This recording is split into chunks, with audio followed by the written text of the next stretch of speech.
Lakes Park o sa hindi sa Lakes Park yun eh. Sa may Wadi. Tapos may dala akong dalawang upuan ko. Sino Kulay brown yun eh, hindi yan yun eh, brown.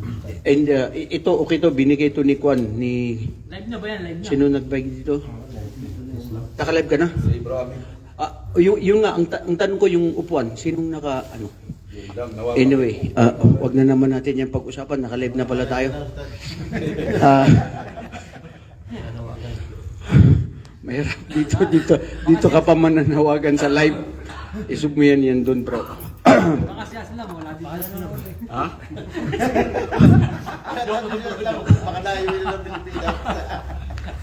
A'udhu billahi minasyaitanir rajim. Bismillahirrahmanirrahim. Alhamdulillah. Wa afdalus salatu wa atamu taslim ala sadiqil wa'dil amin sayyidina wa nabina Muhammad wa ala alihi wa ashabihi wa man tamassaka bisunnatihi ila yaumiddin, amma ba'd. Assalamualaikum warahmatullahi wabarakatuh. Alam nyo mga kapatid, lagi natin pakatandaan na mayroon tayong iniisip na gagawin. Tama yung magplano. Pwede yan. Si Propeta sallallahu alaihi wasallam, ang kanyang buhay ay nagpaplano siya. Pero yung pagpaplano na yon, dapat ipasaala natin ang lahat, ang kanyang kahantungan. O di kaya ang magiging resulta. Pinaplano natin na maging maaga tayo, pero hindi natin kontrolado ang oras at ang mga nangyayari. Kaya alhamdulillah, ang buhay ng isang Muslim ay lagi siyang nagsusumamo sa Allah subhanahu wa ta'ala at lagi siyang nagtitiwala sa Allah subhanahu wa ta'ala na ang buhay natin ay nasa kanyang mga kapasyahan at lahat ng mga pangyayari. Alhamdulillah, sa pagtatapos ng inyong mga report, ang gabing ito ay, ang title na nilagay ko dyan ay Gabi ng Parangal. Bahala kayo anong itatawag nyo, o Gawad Award, o whatever. Importante, ano? Loyalty Award. So, mayroon akong record kasi, na ito yung record ng basehan sa mga report ninyo. So bago yon, yung report na yan, mga kapatid, siyempre, meron tayong dapat na ano yung magiging feedback natin doon sa inyong mga report. Di ba? Hindi man tayo lahat na kompleto ngayon dito, pero sigurado ba na ang lahat ng grupo ay meron silang representative dito? Teka lang, sino yung group 1? Okay, at least group 1 nandito. Sino yung group 2? Nandito rin ang group 2, mashallah. Sino kayong group 2, bro? Sino yung group 3? Dalawa lang kami sa Ayun, at least meron. Maski isa lang, importante may ano yan eh, may representative. Kasi paano nyo kukunin ang mga medalya ninyo kung hindi nyo, di ba? At least merong ano. Okay, kung sinong, ano yung sinabi mo kanina, Ismail, nasabi mo na gigil na sila? So ito, gigil na rin tayo sa, bakit nawawala na naman to? Pero pera ng isa. Hindi, China yata. Ito sa Lobat na. Ha? Lobat na to. Na-switch yan kanina. Patingin. Namatay. Bismillah. Kung bakit mo? Sinasabi lang natin. Bismillah. Pag China ang binili mo talaga, ang mangyayari ay mahina talaga yan. Maski nakikinig ang mga Chino. Dahil totoo yun, bro, di ba? Set you the truth, for the truth will set you free. And this is the fact. Oo. Tayo na mahilig bumili ng mga China, yun ang mapapala mo rin. Madali lang siya masira, hindi siya matibay. Okay, so group 3 nandito. Yung group 4, Nasaan yung group 4? Ha? Sina Jibril.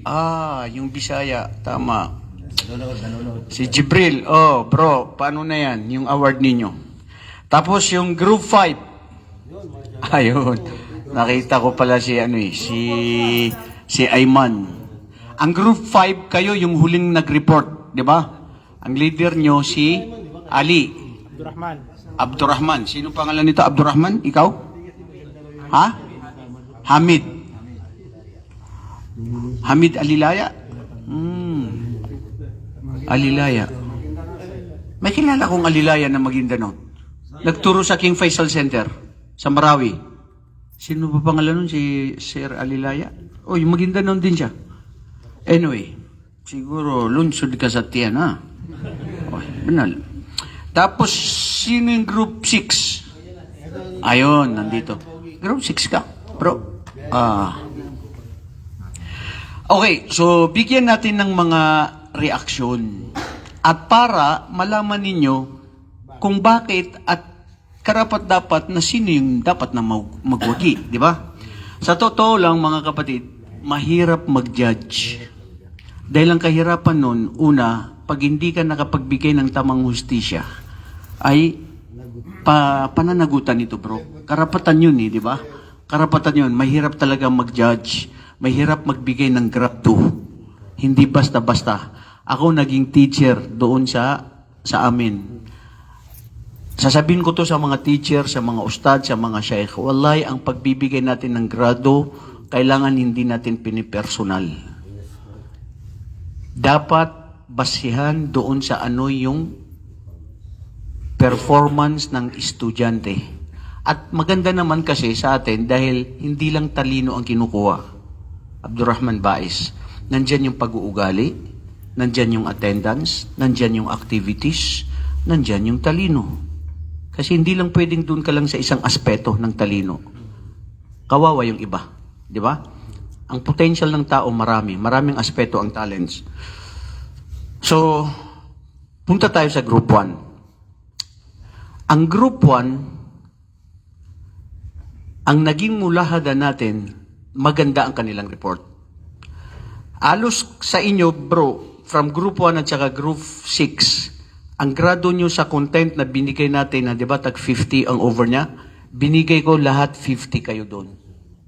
Kasi, subhanallah, na-trained natin ang sarili natin na natuto tayo gumamit ng PowerPoint.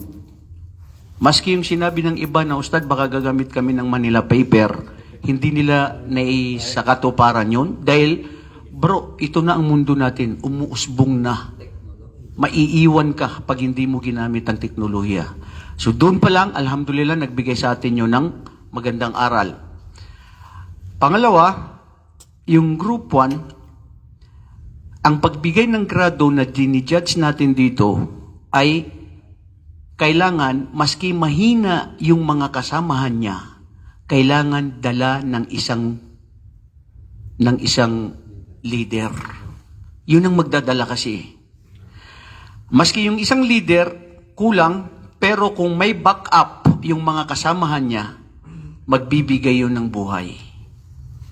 Kaya yung sa group, sino ba yung group 3 na yun? O yung may laging nagpapatawa na yung English pa niya ay slang ng slang? At yung Bisaya pa, sino yun? Yun, nagbigay yun. Binigyan ko yun ng mga grado. Kasi may isa na pag nagsalita, aantukin ka talaga. Parang wala lang. At yung iba, binabasa lahat. Bro, nag-aral tayo lahat. Ang teacher natin, ayaw niya na pag nag-report tayo, basahin mo lahat. Hindi sabi niya, sa bahay ka na lang nagbasa. Ang dito, kulang yung oras, ang dapat, explain mo yung summary.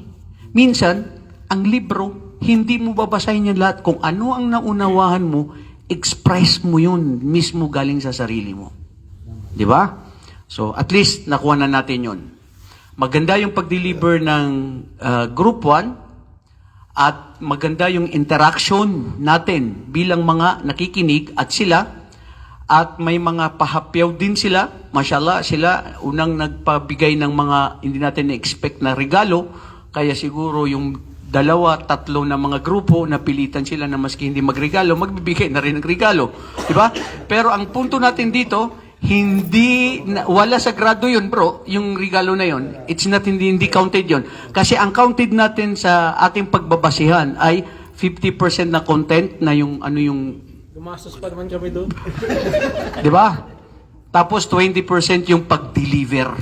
Dito kayo nagkaiba-iba sa deliberation. At saka sa posture. Yung paano nag-i-interact yung iba. Nakita ko kasi lahat nakaupo lang, tapos, ganun. So, may kulang na, alhamdulillah yung kulang ito na pagtatanto natin para ma-improve natin ang sarili natin. Sa group 2 naman, ang group 1, ang leader nila sina Okmer, di ba? Maganda yung nabigyan ng hustisya, yung topic ng discussion. Ang topic nila ay ang kahalagaan ng tauhid. Ipinaliwanag dito ang content ng tauhid, pagkaisa ng Allah subhanahu wa ta'ala, at yung paggamit ng Allah subhanahu wa ta'ala na nahnu, sinasabi niya na kami, at sinasabi niya na minsan na ako ang Diyos. So, naintindihan natin yun kung paano lang na naipaliwanag. Ha? Tapos, maganda yung mga kasamahan niya. Lahat nakisama. At masaya yung grupo na yon. Masaya. Punta tayo sa group 2. Ang leader nila si Isa Lim. Si Panahon pala ito. Nandito pala ito si Panahon. Tinatawag mo ako manlalakbay? Sige, tawagin din kita Panahon. Sige. Sabi ko kanina, nagbabago ang panahon. Kanina umaga, medyo mainit nang hindi malamig, pero ngayon, grabing malamig na ngayon. No? Bumibigla talaga. Ang lahat, bro, nagbabago. Walang permanente sa mundo. Kasama mo sina Sulaiman, kasama mo pala sina Sulaiman, Kala Sulaiman. Bro, member ka pala sa kanila. Hindi ko akalain, ha? Ikaw yung chairman. Masya Allah. Si Abdul Aziz Victa at saka si Yusuf Andoy. Okay. Yung iba sa atin na nagre-report, nagiging emotional. Ibibigay mo lang yung topic, pero hindi ko alam bakit nagiging personal na emotional na mayroon kang pinapagalitan o mayroon kang gustong sabihin na kayo ng mga ligaw kayo pag hindi kayo ganito, ganyan. So, pag ako nakikinig, sabi ko, ano nga ba ang gusto mo sabihin? Ba't kami ang pinapagalitan mo? Hindi ba dapat explain mo lang kung anong naintindihan mo? Ano yung... Bro, ang punto natin dito, ang Islam, ganito yan. Ang Islam, kapatid, ipabatid lang, ibahagi lang. Nasa tao kung tatanggapin nila o hindi. Ang gabay mula sa Allah. Ang sa atin lang ay pagpaparating. Ganun lang yun. At normal na nagiging emotional tayo. Kasi ako rin, kasama dun sa... Lalo na siguro pag edad mo na bata pa talaga, bro. Kasi ako natatandaan ko, kapatid na Abdurrauf, nung pagkatapos ko ng Madina, edad ko noon 26. Tapos na ako ng Madina. Tapos pagdating ko sa bahay, sa amin, yung mga kapatid ko may nakikinig ng music, yung TV, yung tatay ko doon. Sabi ko, ano ba itong lugar na napunta ako rito? So hindi ako makapagpigil. Pinuntahan ko yung kapatid ko, patay nyo yung music na yan. Haram yan, haram, haram. So, minsan, nare-realize ko, wala ako sa Madina. Nandito ako sa bahay namin sa Islamic Center. Nandito yung mga tao na iba yung mga kultura, tradisyon, iba yung pananampalataya ng iba, yung iba may alam, yung iba walang alam. Ako ang mag-a-adjust.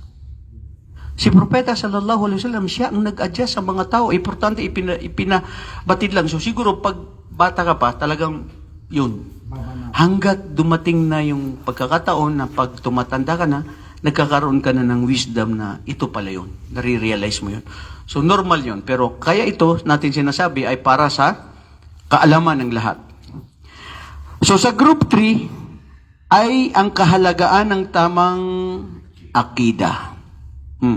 Ang leader ninyo dito ay si Yusuf Abina, kasama sina Aslam at siya Al Jericho at saka si Algie. Ito yung group 3 na sinasabi ko na si Algie, yung Bisaya na yun, siya yung nagbigay na nagbuhay sa grupo ninyo. Dahil Bisaya siya, so hindi niya minsan ma-express ang pagka-Bisaya. Ang mga Bisaya, pares na ng mga Maranoba na mahilig din mag-English kasi nahirapan sila mag-Tagalog minsan. So, na-express nila sa English yun. So, nagkaroon ng interaction, tumatawa tayo, which is nagbigay din yun ng sa sa pagre-report sa sigla. Audience impact. Oo. Tapos yung iba naman,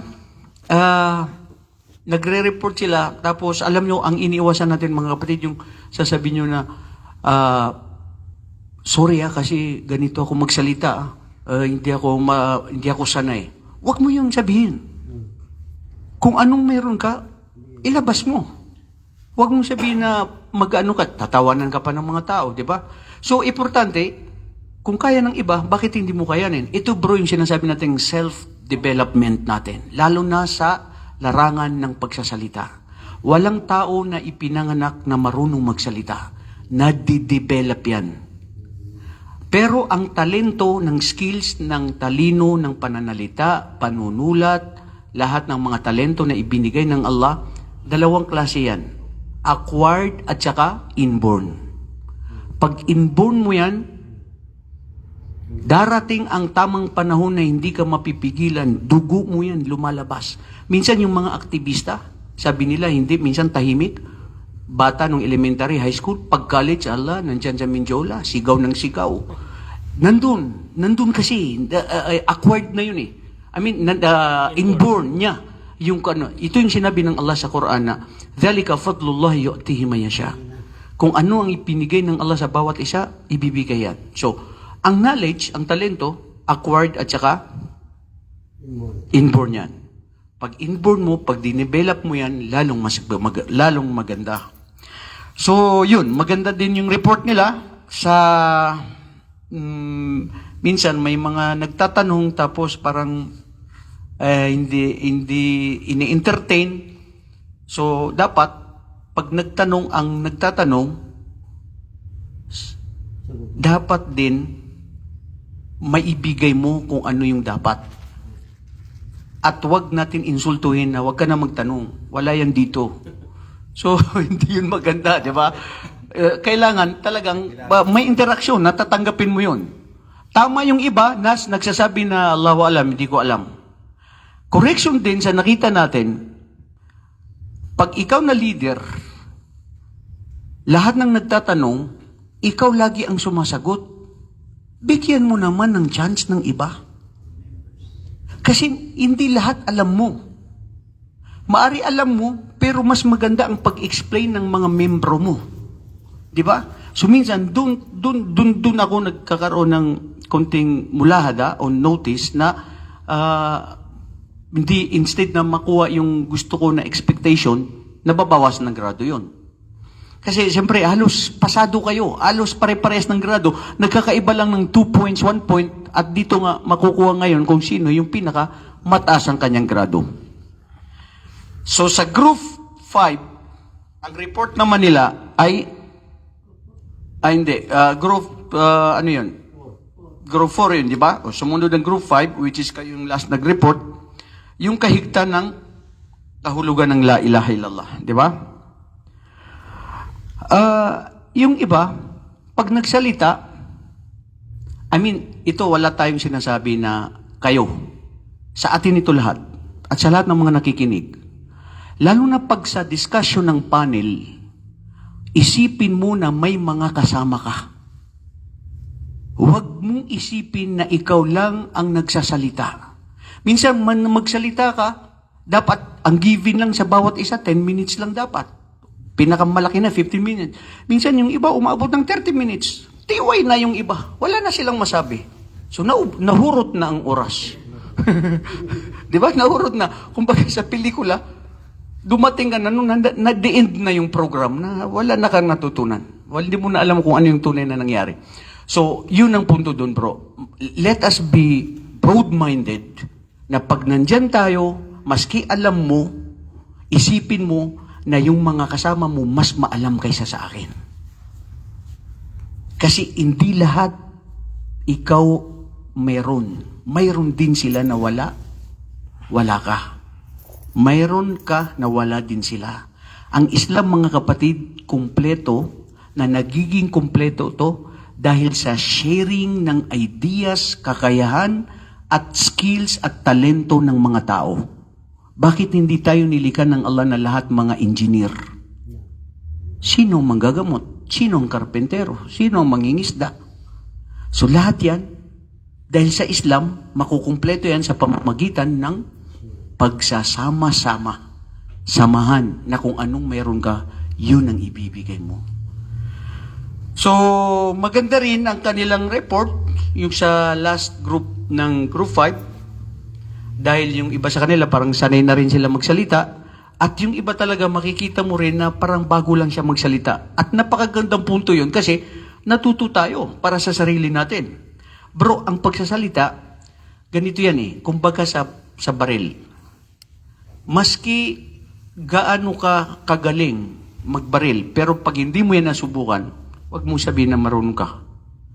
Ang kaalaman, pag hindi mo yan nagamit, hindi mo yan na-share, hindi mo yan ipamalas, wala pa rin siyang magiging epekto sa'yo. So, sabi nga nila, the more practice, the more it makes it perfect. Diba?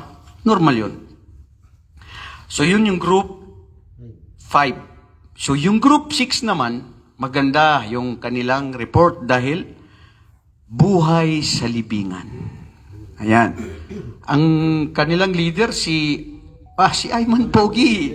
Ayman Laksamana, ha? Kasama si Adonis, si Abdurauf, si Rayhan, at saka si Abdurashid, si Roberto. Maganda ang kanilang report. Ang napansin ko lang, minsan nagiging emotional ang kanilang leader.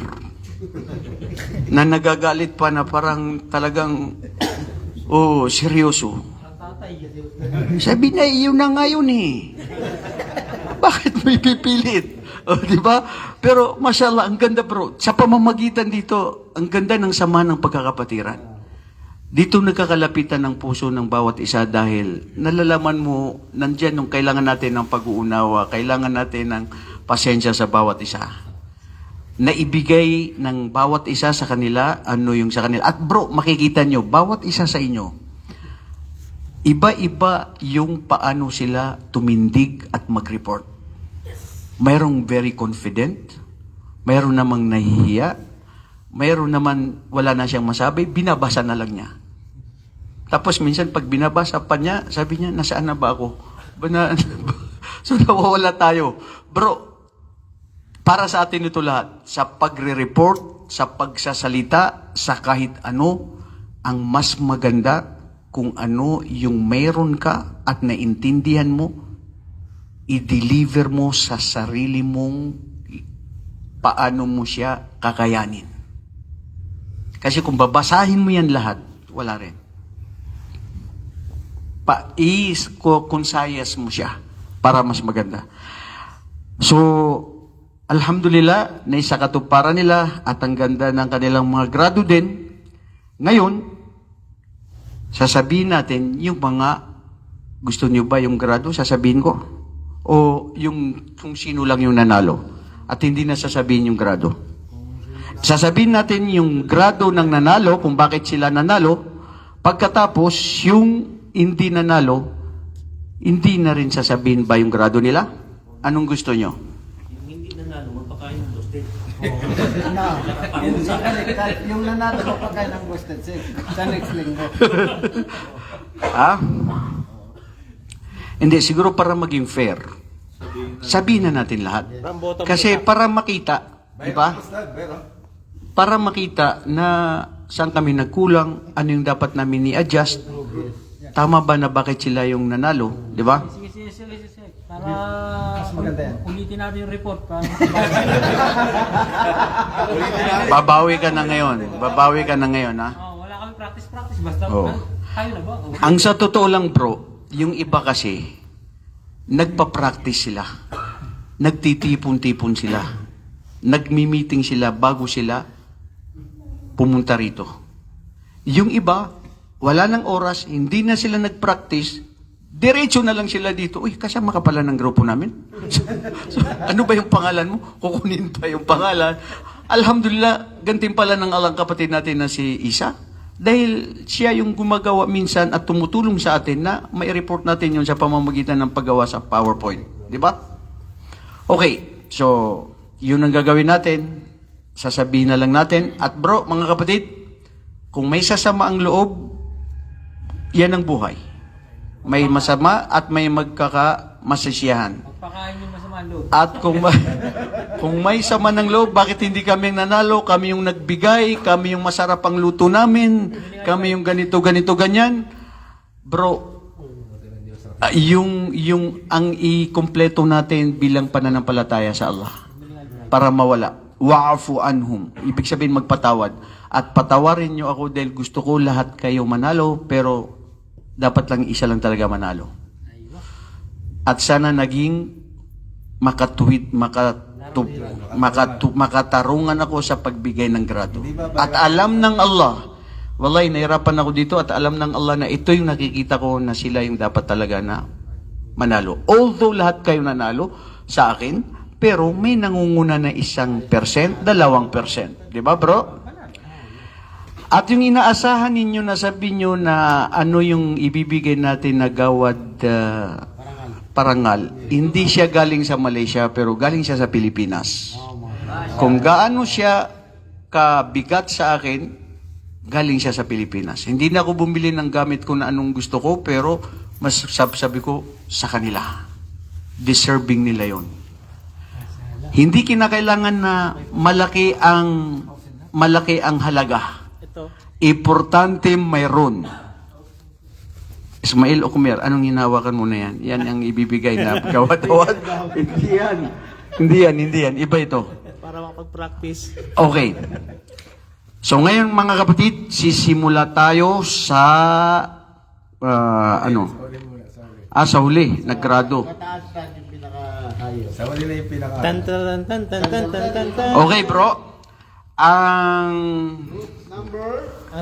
group 4, ang naging grado nila all over, alam ko doon lang kayo nagkakaiba-iba sa deliberation at saka doon sa kukunin na natin yung overall niya. Sa group 4, ang grado nila ay 87. Okay? Pinakamataas na grade. Sumunod ang group 6. Ang group 6, ang kanilang grado ay 88. Buhay sa libingan.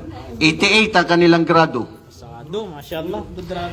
Ang group 5, yung last na nag-report, naging grado nila ay 89. Oh, mashallah. Yes.